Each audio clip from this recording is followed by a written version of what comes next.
Well, I guess if we look principally at the low payout period, the objective that Rachel and I set was to survive that period without taking on any additional debt. That was our underlying principle, with the exception of the Fonterra interest-free loan, which was a cheap source of working capital. So that underpinned the business decisions we made.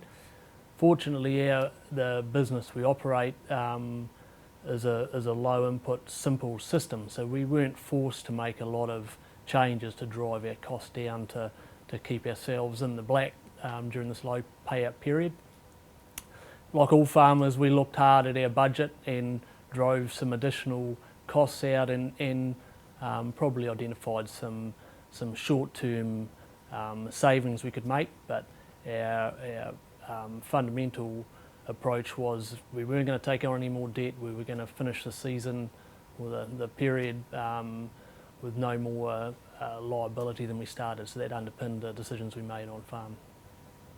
We've actually got a couple of friends that we really admire with their farming systems, and so we do a lot of benchmarking as well, and probably over this last period we put more emphasis on that. We've always done it, but we just targeted a couple of really good farmers and kind of worked together, and maybe they were low cost as well, but there's areas where they were lower cost than us and vice versa, so gave us areas to target.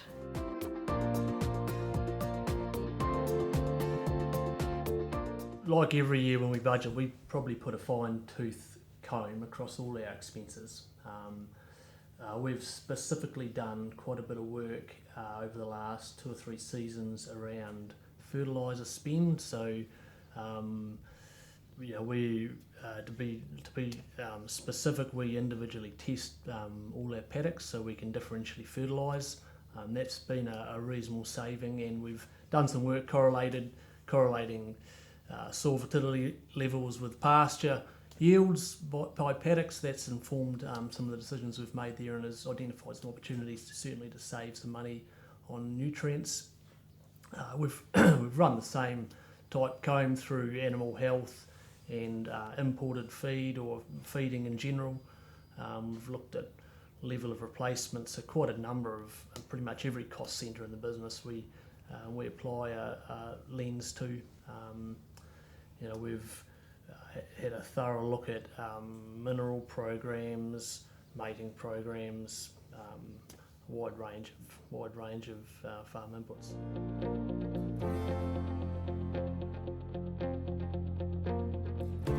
In light of the changed Fonterra forecast, we've obviously revised our cash flows to look at working capital requirement and taxation.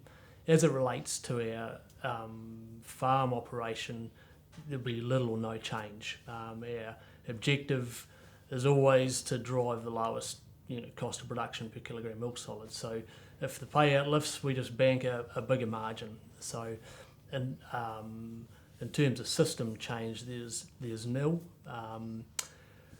We will look at some small areas where we've had some deferred maintenance, or we have been operating at a sub-maintenance, maybe as it relates to soil fertility, so there may be some small corrections in terms of additional input around phosphate or some deferred maintenance, but principally our objective is just to bank a bigger margin in light of the payout.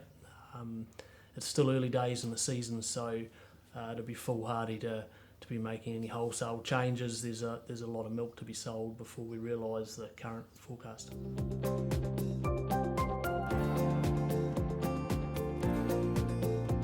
Yep. So our farm working expenses are down sub 330. So we're probably operating at 325 as a benchmark figure. That's not our cash cost because we have a support block which affords a lower cash cost of production, but for benchmarking purposes we operate at 325 in a sort of steady state.